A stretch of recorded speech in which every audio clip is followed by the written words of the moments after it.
ready? That's a question New Yorkers have been asking themselves a lot lately.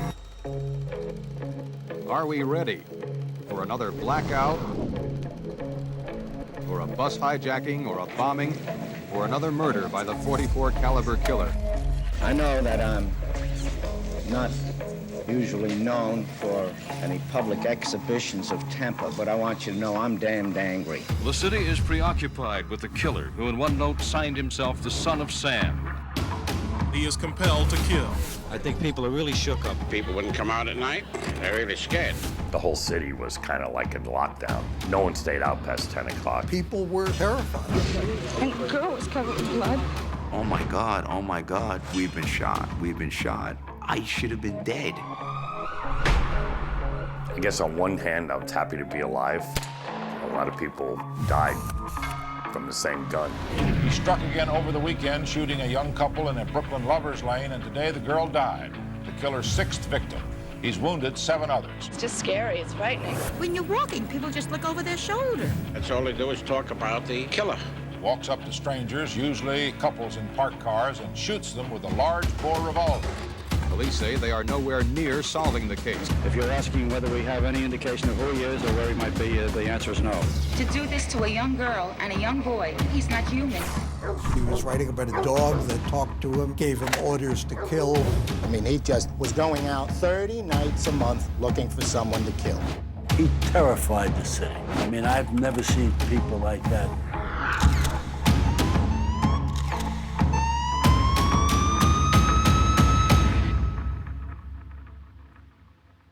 Yeah, I see that people will never understand where I came from, no matter how much I try to explain it. They wouldn't understand what it was to walk in darkness.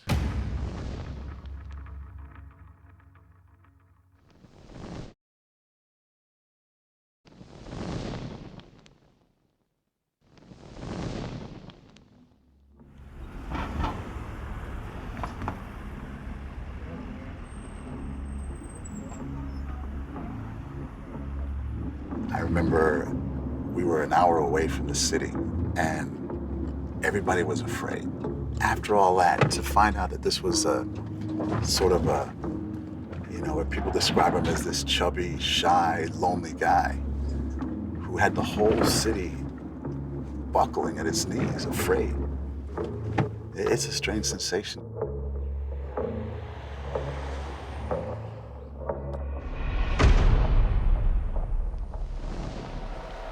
Serial killer's about to walk in here and talk with us. I think there he goes right there.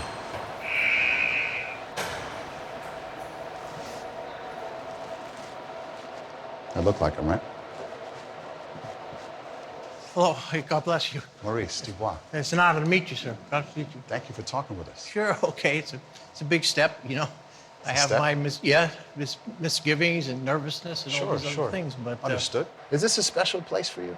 Yeah, it is. Yeah, it's a place of refuge. Refuge from the storms of life. And if you know anything about prison, there's a lot of storms. It's not exactly a happy place. In prison, men are walking around carrying a lot of pain. I know I have a lot of pain inside me over things that happened, and this is a place where you could come and pour your heart out to God. My name is David Berkowitz, and I've been locked up since the time of my arrest, just under 40 years. You just turned 64. Yeah, I just turned 64, yeah. How do the guys look at you? How do they see you? How do they perceive you? Some guys, really, again, because of the passing of time, they're not even familiar with the case or anything. They may have heard about it, but it doesn't, just another face in the crowd. No special attention, no special anything. That's the way I want it to be. In the summer of 1977, New York lost its mind. Well, this was a city that looked like Berlin after the war. It was devastated. There were abandoned buildings. There were waves of arson in which people were afraid to go to bed at night. We had a blackout in which 3,000 people were arrested. It makes you really want to throw up when you look at what's happened. And we got to live here. It's no place for us to go. We had the FALN, the Puerto Rican terrorist group, planting bombs in department stores. We had a record heat wave. George Willig, a mountain climber from Queens, climbing up the outside of the World Trade Center. You know, it was a very, very different time, and people were afraid to walk around. You know, 1977, among other things, was the year that Studio 54 opened. It was a time of sexual liberation, perhaps the last gasps of the anything goes sexual revolution. I like to disco. As a single woman, I feel safe here. This was the era of Saturday Night Fever, and it was that throbbing music that became the backdrop for all the wacky behavior that was going on in the city at the time, including a murder spree by a serial killer. In New York early this morning, a mystery deepened and a manhunt intensified. A young couple was shot and wounded while sitting in a parked car. Most of the victims have been young women with shoulder-length dark brown hair who were gunned down as they sat in parked cars or walked the sidewalks of the Bronx and Queens. And, you know, you're dealing with a crazy guy, you know. You go up to two innocent girls sitting in a car and shoot them, or a guy and a girl in a car and you shoot them for no reason. I wanted to know why he did what he did. That's the one thing about all of these girls in these cases and guys. They did nothing to contribute to their own demise. They were sitting, talking to each other, and this guy killed them. I mean, I grew up in the Bronx. I had good times and bad times. I had some struggles over certain issues that happened, but I also had times of adventure when I played ball with my friends. Really was, in many ways, a normal childhood, but that also wrestled with self-destructive behavior. Why? Well, when I was about 4 or 5, I learned that I was adopted. And when I asked about, who my parents were at birth, my dad and mom, well-meaning, told me that my mother died while giving birth to me. Later on, I found out that, of course, she was alive and well. We had a wonderful reunion. It wasn't even true what they told you. Yeah, they meant well because they were told by the experts. That's what you tell an adopted child when they're going to naturally ask questions. I look at your retrospect, that characterized much of my life. I struggled with a lot of depression as a child and obsessions with death because I thought I deserved to die. So take me to when you're 14. Your mom dies. Yeah, that was a difficult time, yeah. Well, just when you lose someone that you love, there's a sense of mourning. I try to put it out of my mind. I was carrying around a lot of guilt. I was carrying around a lot of shame that I deserved to be punished. I can't explain those things. For your mom's death? Yeah, maybe I was angry at God and then, my birth mother, and then, of course, my adoptive mother, too. I found it very difficult. The victim that's selected usually satisfies something on a fantasy level. A punishing mother, could be a wife.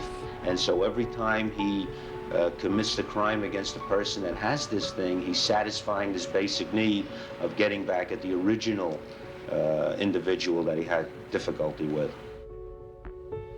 It was just a challenge. It was a challenge, but I ended up doing okay.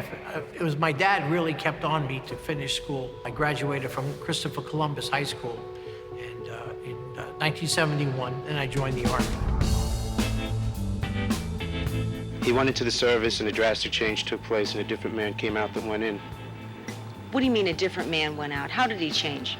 I went to Korea, and I'll never forget that. You see the advertisements on TV of the guys jumping out of planes and all these exciting things, and you find out Army life is kind of mundane and routine. You just turned 18, I'm trying to find my way in life. I wanted to see the world. A man that went in relatively mellow, relatively peaceful, turned around and became a man that was more interested in the fantasy in the world than the reality. After I got out of the service, I went to look up a lot of old friends, guys I used to hang out with and things, and found that everybody pretty much moved on in the 3 years of my absence. So I came back, found out I was on my own kind of, and wanted to eventually get my own apartment.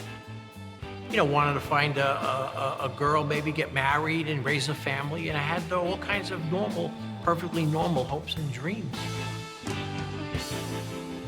What would you tell 23-year-old David Berkowitz today?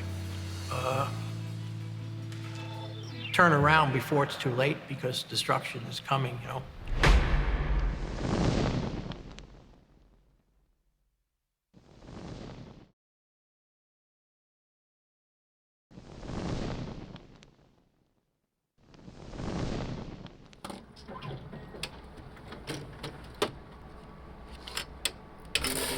Berkowitz lived in Yonkers, north of New York. Police described him as a loner. His neighbors discussed their impressions with CBS News correspondent Bill McLaughlin. He seemed strange to you? Not strange. When he came in, you know, he spoke what's happening and everything, but he was friendly then? Yeah, he didn't seem strange. I never suspect him in this build. Out of every building in Yonkers, he's in 35 Pine Street, you know, that shocks me. So you're living in Yonkers, you move up to Yonkers. You have an apartment up on the 7th floor, 7E. It's a nice spot. You're looking out over the Hudson River. Yeah, the building was not anyway peaceful. Not that way. What was it like? It was just chaotic. It was just Chaotic. a strange place. There was a strange spirit there.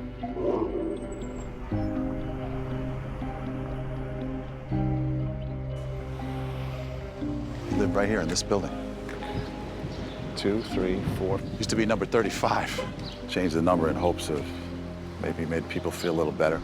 If they don't recognize where the building is, then I say, do you remember Son of Sam? Oh, I know where the building is. Really? So they know. People are familiar with it. Yeah, a lot of people know what happened.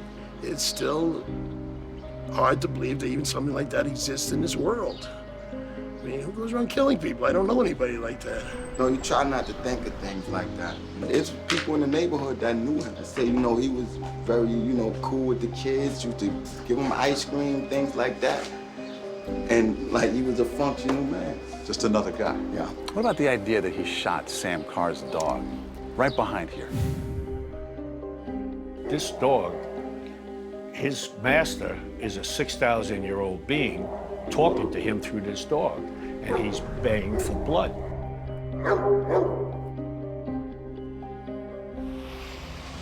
The dog got on Berkowitz's nerves. Apparently, the dog barked too much. Berkowitz could hear him from his window. He tried to kill the dog. The dog didn't die. And then he said, in his own twisted way, that the dog told him to kill.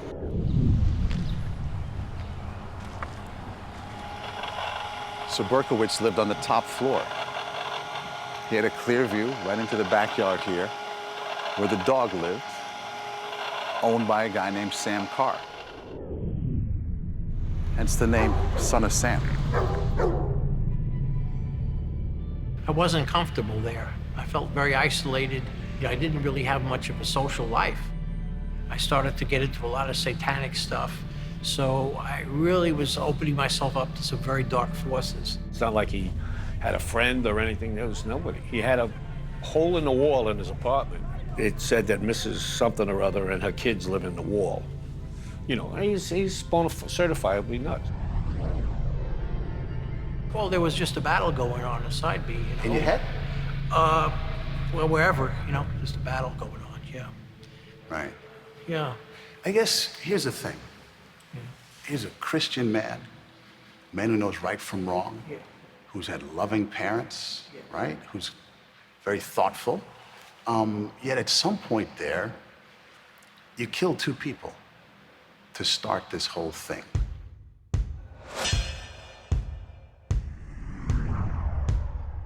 She was 18-year-old Donna Loria, who was sitting in a parked car with a friend late at night when her parents heard the shots.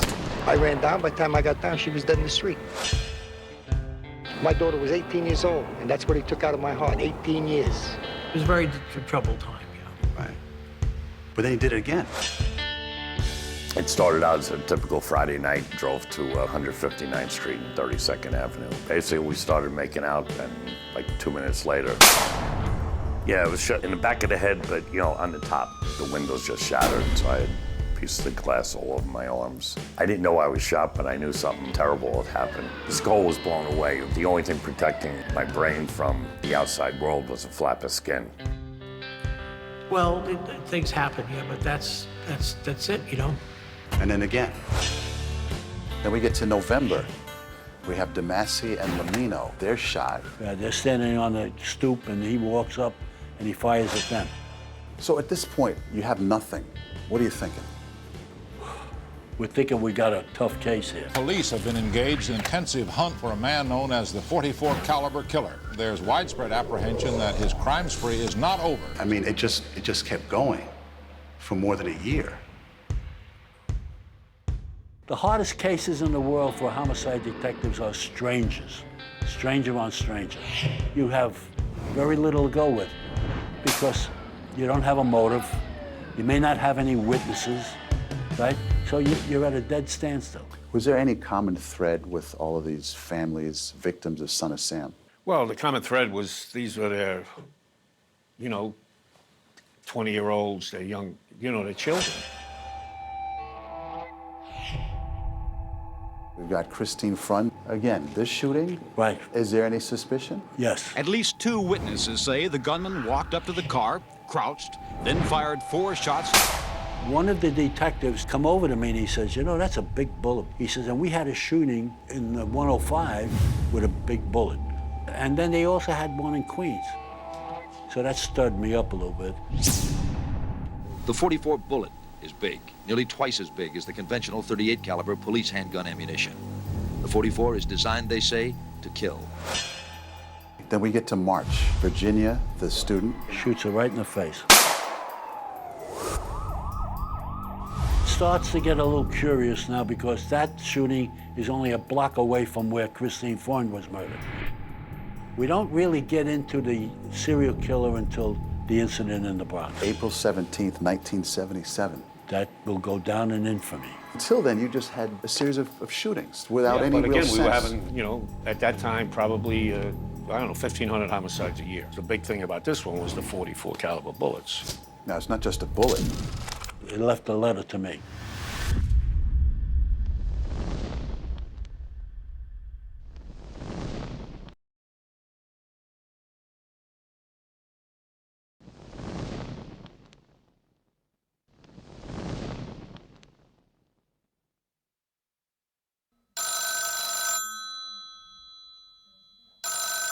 I was home in bed and I got a call.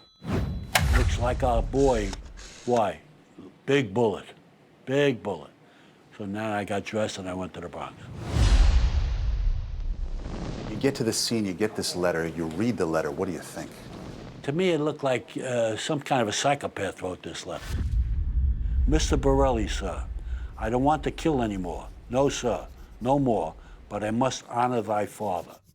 I am deeply hurt by your calling me a woman hater. I am not, but I am a monster. I am the son of Sam. As far as I'm concerned, that was not me. That was not me. Even that name, I hate that name. I despise that name. Which name? That moniker, son of Sam. That was not. That was a demon. That was a demonic entity that I was serving in my ignorance, in my shame. This is no longer a city case. This is now going to get nationwide attention. No one in the city of 8 million knows who is next. In New York early this morning, the .44 caliber killer tried to kill again. That was just a break from reality. I thought I was doing something to appease the devil. I'm sorry for it, but I really don't want to talk about it anymore. Appease the devil? Well, I was, at this time, I was serving him. I was serving him. I feel that he had taken over my mind and body, and I just surrendered to those very dark forces. I regret that with all my heart, but, that was like 40 years ago. Effectively, it was him winning over us each time he got away with it. The only substantial clues so far have been 2 letters, including one mailed to the New York Daily News. The killer chose Jimmy Breslin as his conduit to a larger public. Jimmy Breslin was a great columnist for the New York Daily News. He was sort of the voice of the people, related to people on a very visceral level. And it was no accident that the son of Sam killer started writing to him. Hello from the gutters of NYC, which are filled with dog manure, vomit, stale wine, urine, and blood.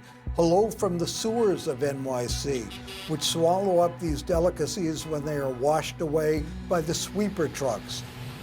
JB, I'm just dropping you a line to let you know that I appreciate your interest in those recent and horrendous .44 caliber killings. In '77 is when the newspapers, started to cover this. Yeah. .44 caliber killer. Whatever. Son of Sam. You would see this stuff. It was on the newspaper, on the TV, on the radio. It was everywhere. I don't want to discuss that, yeah. Well, when we realized that this was an authentic letter that he had sent to the Daily News, on one level, we were thrilled because it gave us access to the killer. What I thought was one of the most disgusting episodes I've seen in journalism. Are you suggesting that murder isn't a big story? I think murder, as the story became in the papers, it was blown ludicrously out of proportion and with very unhealthy social results. Jimmy Breslin wrote one to him, figuring that would trigger Berkowitz to respond again. And I didn't mind that because I said the more he responds, the more of the opportunity for us to solve the case. Jimmy was engaging in this written dialogue with the killer for any number of reasons. One, because there might be more clues as to his identity, and two, because it was an ongoing tabloid story that obviously would sell newspapers. I mean, he just was going out 30 nights a month looking for someone to kill. Did you ever have a moment saying, geez, did I cause this? Did this column trigger this nut? No. Yeah, I mean, there's no question that the police department was put under a lot of pressure by the press. A slow Son of Sam news day would be 7 or 8 pages. Detectives would walk out and they'd have a TV crew follow them. The New York Mafia is trying to track the killer down. The press stoked Berkowitz, but it also incited 20 million people. We used to stay in front of my house and talk and yell and kiss goodnight, but we can't do that no more. An element of fear pervades neighborhoods which have not known fear before. People wouldn't come out at night. They're really scared. And I mean, when they're scared, that's all they do is talk about the killer. Civilian patrolling has been stepped up in the neighborhood. Some women in the area are terrified, particularly ones with shoulder-length dark brown hair. People going out cutting their hair and dyeing it. They were bleaching their hair, becoming blondes. Literally at night, sometimes 1,000, 2,000 guys who were just out there patrolling, looking for this guy. Those phones rang 24 hours. But you guys were everywhere. You shut down lovers' lanes. I think all the motel owners in the city loved us. We forced everything indoors.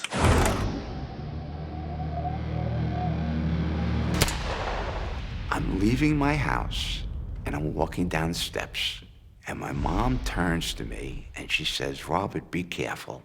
And I turned around, and the next thing I said was, I'll never forget this, "Ma, don't worry, I'm going out with a blonde tonight."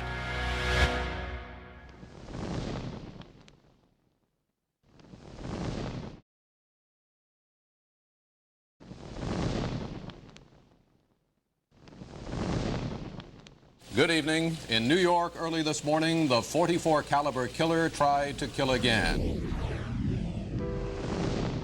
Robert Violante, 20 years old. Stacy Moskowitz, also age 20, blonde. Both shot twice in the head as they sat in their car near the ocean in the Brooklyn section of New York. It was their first date. She was just a very bubbly, alive, full of life young lady. Now it's Saturday night, the 31st of July, 1977. Correct. And we went to see the very popular movie back then, New York, New York, with Liza Minnelli. And it was a great movie. And it was just a great night. Well, what happens after the movies? So now we decide to drive to one of the, as they call it, a lover's lane. Now we're sitting there a couple of minutes and we're just talking, you know, kissing a little bit and talking. And Stacy turns to me and says, "Robert, you know what? I'm getting a little nervous." She said, "Robert, let's go." And I said, 5 more minutes. And in that 5 minutes is when we got shot. And I'm screaming now, blowing the horn. "Help us, help us, we've been shot, we've been shot." The horn died. What do you remember from the shooting itself? The bullet totally destroyed the left eye and most of my right eye. And, you know, full of blood. I couldn't see anything. I couldn't see Stacy sitting right next to me. I heard some moaning coming from Stacy. This evening, hospital officials said Miss Moskowitz remains in critical condition after 8 hours of surgery. She is given a 50-50 chance of living. Violante's condition is guarded. He has lost the use of his left eye and probably will retain only 10% of the vision in his right eye.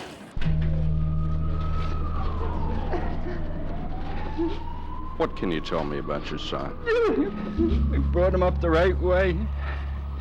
Good boy, never had any trouble. Never involved in any dope, never involved in any arrests. What can I say? You told him to stay out of Queens. I told him to stay out of Queens. He says, Dad, I'm going to stay out of Queens, because he used to go to Queens. He says, I'll do it for you and Mom. I'll hang around in Brooklyn. And that's where they found him.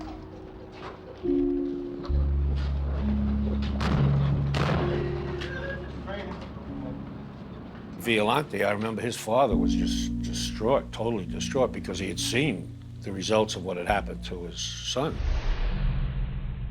He was my best friend in the world.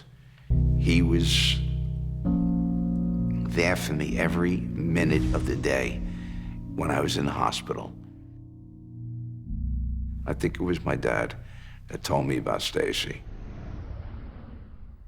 At 5:22 p.m. Monday, Stacy Moskowitz stopped living. The doctors said they had not turned off the life support. It was just that the horrible damage done by a .44 caliber bullet in the brain was too much. She wasn't worried, you know, because she says, you know, I got blonde hair and, you know. I told her I don't know how many times to be careful. My daughter is dead, but I would die right here and now to see this man punished. To do this to a young girl and a young boy. If I lost a child, that woman has a son that's blind. To do this to young people, he can't be normal. He's not normal. And that's the saddest part, that I never got to really know Stacy. You still think about it to this day? Yeah, that was really, really the sad part.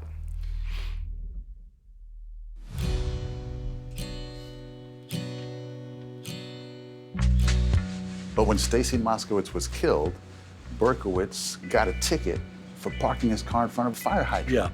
There was a woman there who said, you know, I did see somebody get a summons on a fire hydrant in front of my house. We immediately started looking at the summonses.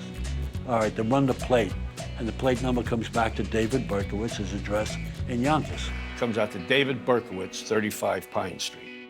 They now decide, again, thinking it's a witness, to call him. So they call the Yonkers Police Department. The girl on the switchboard, she says, who to? David Berkowitz, 35 Pine. She says, that guy is crazy. He shot my father's dog. I know that guy.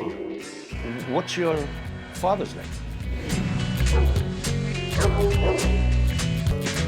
Sam Carr. Wheat Carr, who's Sam Carr's daughter, lives next door to David Berkowitz, owns the dog that Berkowitz shot. So, you know, that was like, you know, all of these things fell in one phone call. Everybody's antenna goes up. When they get up there, they swing by his house, and they see his car. They look in the car, and they see a letter to the Suffolk Police Department, and they see a duffel bag that had a gun in it, a big rifle. And here comes Berkowitz with a little brown paper bag with his .44 gun in it. Goes to the car, they jump him. And he says, you got me. He says, I'm the son of Sam. At about 1 this morning, 24-year-old David Berkowitz, who detectives believe is the son of Sam, was brought to police headquarters in Manhattan. He was wearing frayed jeans and an open sports shirt, and he was smiling slightly. They caught him, they caught him. They caught the piece of garbage. I'll never forget that, my friend Nicky. What'd you say? I was so elated, so happy.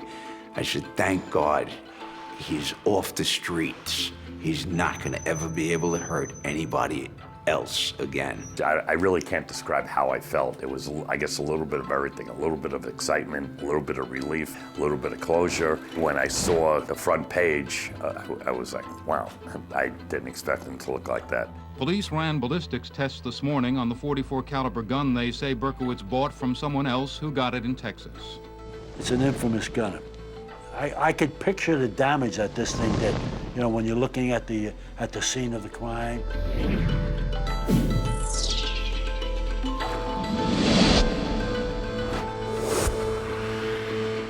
The ballistics section has just called and told us that the .44 caliber gun recovered tonight has been tested, and the bullets match the bullets recovered from Stacy Moskowitz. What does this mean? It means we have the gun to kill Stacy Moskowitz. I mean, these were beautiful young people. I understand that, but again, there's no, you know, it's just the way things turn out. It's regrettable, but that's it, you know. Did you do all these crimes alone? Well,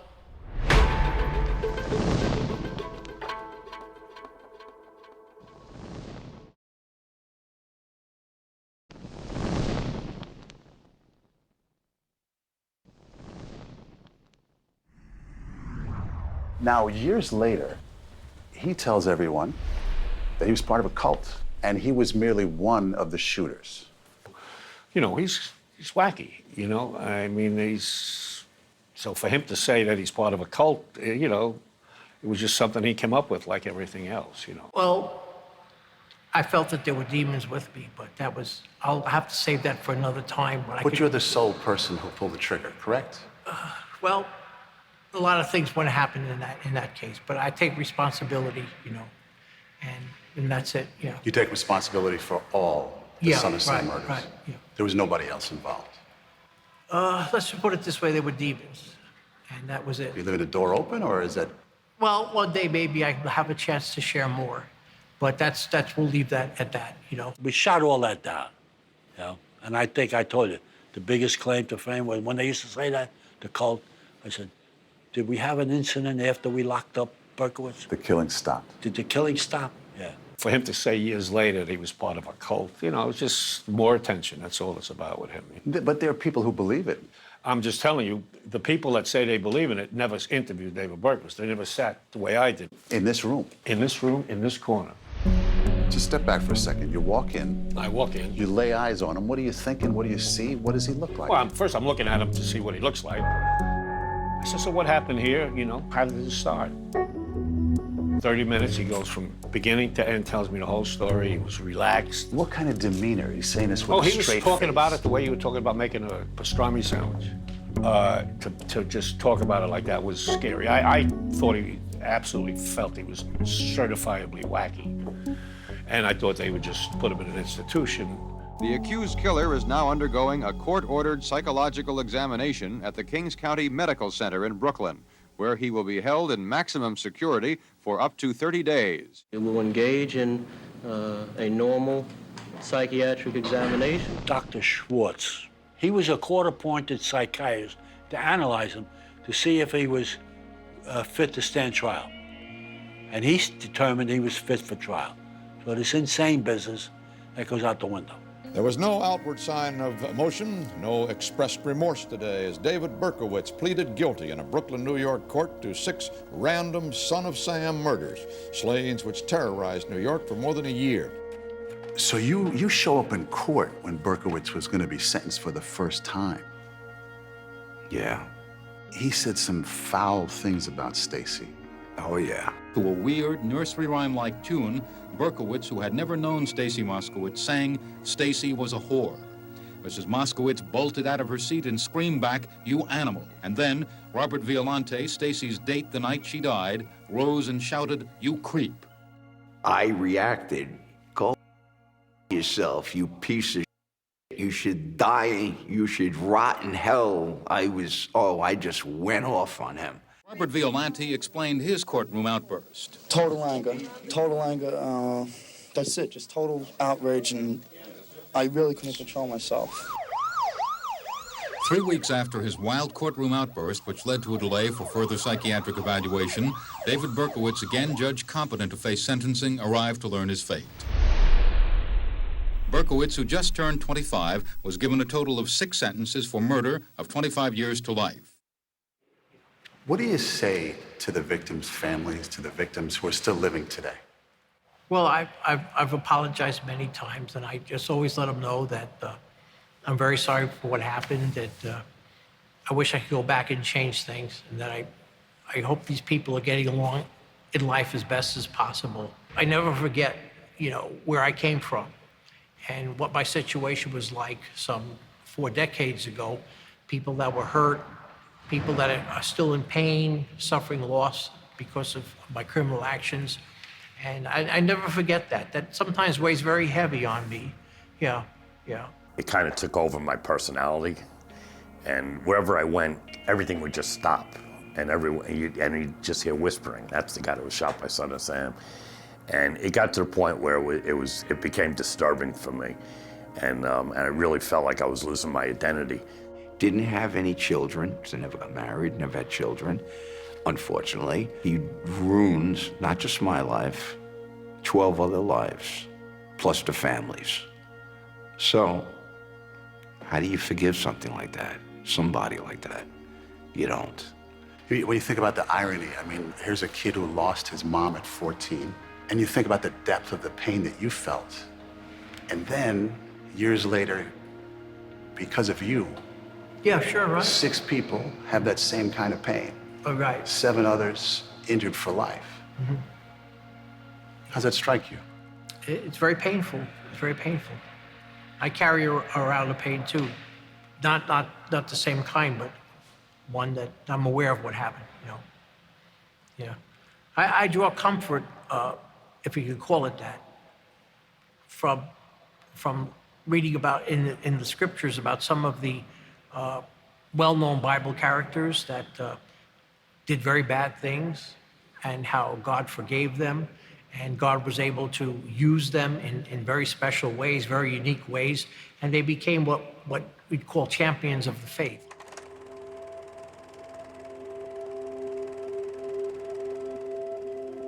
The Lord did a lot of work in my life, That's why I try so hard in my messages to give a cautionary tale to young people about not getting involved in Satanism or the occult or, those kind of things, because I feel that they too could maybe take a bad path. Does it give you satisfaction to reach young people?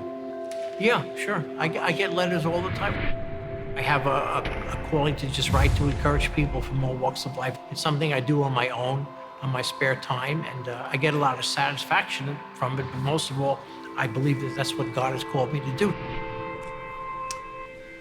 Berkowitz is a born-again Christian. He's a minister in prison. He takes a lot of pride in helping people. That's his thing. What do you think of that? I think that's a lot better road to go down than serial killer. You're in jail. What else you got to look forward to? You might as well, yeah, I found God. Why not? But I really think he did. That doesn't mean he's exonerated. If he's trying to do better with other prisoners, so be it. That's God's way of probably making him understand how wrong and bad of a person he was. And now God's giving him a second chance to do right by other people. But it still doesn't change the fact of how I feel. I'll never forget. Why not? Why not? Because he snuffed out 6 people's lives, ruined another 7, plus all the families involved, for people that didn't do anything to him. Didn't bump into him, didn't say nothing to him. So I just can't forget. Yeah. But when you look at the front picture right there, those are 2 yous. Right. 2 pictures of you. That's right. Mm-hmm. Well, what do you see? I see the old man, and I see the new man in Christ. Yeah, I see the one man that was tormented by demons, and I see the man that has the peace of God radiating from him.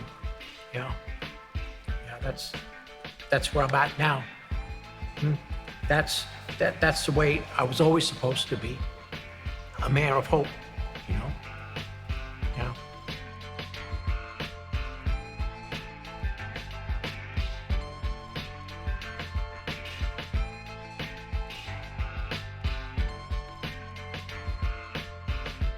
What is a life worth? I don't know. Mr. and Mrs. Lauria might feel totally different. You know, they lost their daughter 40 years ago. Does parole, is that attractive to you at this point? As a realistic hope, I don't see any hope for parole, no. Personally, I feel there has to be justice for the death of those people. And that's the justice, life in prison.